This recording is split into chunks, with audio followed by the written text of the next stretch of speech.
What is going on, my friends? This is Jake of www.jgcalisthenics.co.uk, and before we dive into it, I just want to mention that for the best guidance for building lean muscle mass with calisthenics, then make sure you subscribe to the channel and turn on post notifications, because every Monday and Thursday I make new videos specifically for people like you, my friend. Plus, if you would like to give me some video suggestions and ideas to allow me to help you better within my videos, then make sure to add me and send me a direct message on either Facebook or Instagram, as I'd love to know what you believe I can do to support you in your own health and fitness journey. Sound good? Awesome. Well, let's dive right into the exercises, shall we? So the first exercise we're going to cover is the Pike push-up plus. Now, obviously this is almost like, on the surface it'll look like a regular Pike push-up, but here we're going to increase the intensity by adjusting our body mid-rep at the bottom range of motion to make the exercise significantly harder than if we were to actually do a regular Pike push-up, right? And obviously, to note on that note, obviously as it's harder than regular Pike push-ups, then obviously it's very wise to have your Pike push-ups nailed down in the first place, right? And I have a full Pike push-up tutorial on this YouTube channel, which you can check up right here. So the same form cues apply with a Pike push-up. Obviously we start with our hands just outside shoulder width apart, and with our scapula fully elevated, so think of shrugging our shoulders up towards our ears. We're going to lower down, allowing our head to go far past our hands. What we're going to do, we're going to softly land on the top of our head and allow our body weight to lean forward to the point where our feet actually come off the ground. And from there,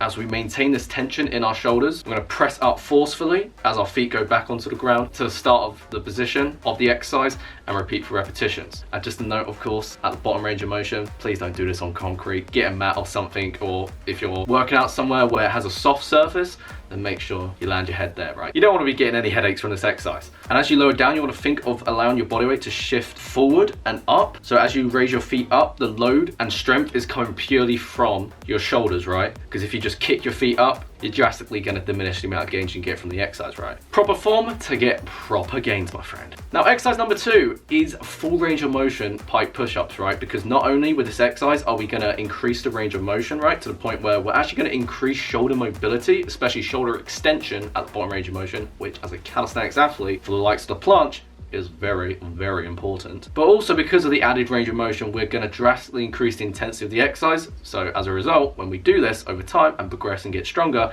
our shoulders are going to grow much bigger as a result, right? And as this will be your bread and butter for bridging that gap between Pike push-ups and handstand push-ups, right, I definitely would not skip out on this exercise. And so again, the same form cues apply with the Pike push-ups. And so as you lower down, you want to focus on leaning forward, but also because of the added range of motion, you want to think of keeping the shoulders and the elbows pinned back so they don't round forward. So when you press up, you keep the shoulders in a strong and healthy position. Does that make sense? And we can either progress or regress the exercise depending on your strength level, right? And so as a good rule of thumb, if your feet are below your hands, right? So if you elevate your hands but not your feet, then that's going to make the exercise easier if you were to do incline full range of motion Pike push-ups, right?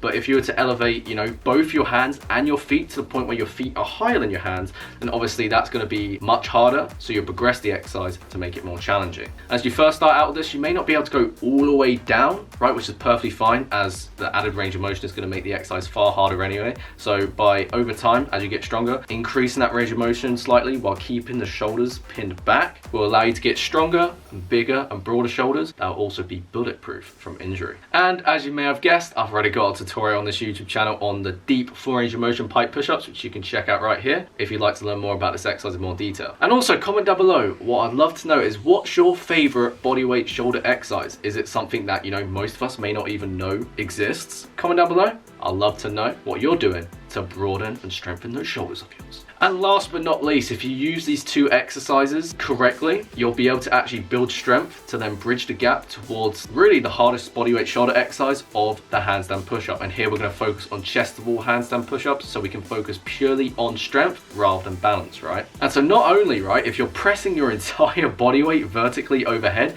are your shoulders going to be extremely strong, powerful and broad, right? But as you do this with correct form, you're going to look like a freaking badass at the same time, right? So in terms of hand placement away from the wall, really what I found from both my experience and clients who have progressed this exercise is using a distance where your hands are about 1 to 2 hands width apart from the wall itself, because that way you'll be a lot more comfortable and you'll almost mimic it if you were to do it freestanding. And so from here, the same form cues apply. Just make sure to apply these to an even greater extent, because the intensity of this exercise is much higher than the exercises I've mentioned before in this video. So as you lower down with control, allowing your forehead or your nose to touch the ground, press up powerfully while keeping your core and glutes engaged so you don't allow the lower back to arch, as well as keeping the elbows tucked in so you keep the shoulders in a strong and healthy position. Furthermore, think of pushing up vertically, right? Like an overhead press rather than, horizontally against the wall, because you won't really overload the shoulders in the way in which you desire to maximize strength and muscle gains, right?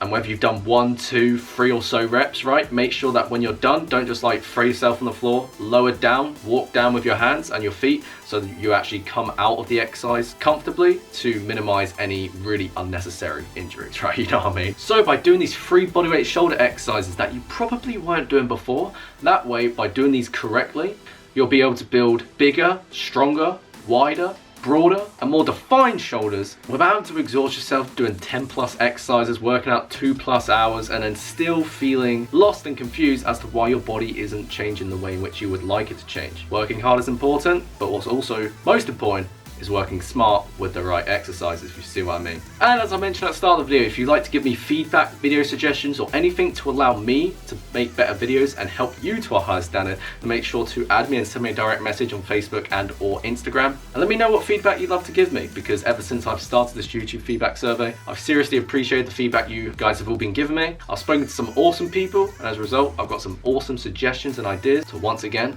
make awesome videos to help you get in the best shape of your life with calisthenics. And so that's it. If you enjoyed this video, you like my content, you enjoy watching every single minute, every single second of this video, make sure to give this video a cheeky thumbs up and comment down below. What I'd love to know is what you found most valuable within this video. Comment down below. I would love to know. Subscribe to the channel if you haven't already. Share this with a friend or friends you believe would benefit from these gains. And as that is enough for me today, I hope you enjoy the rest of your day, my friend. And as a crew member of the Gain Strength Express, keep moving forward. I'll see you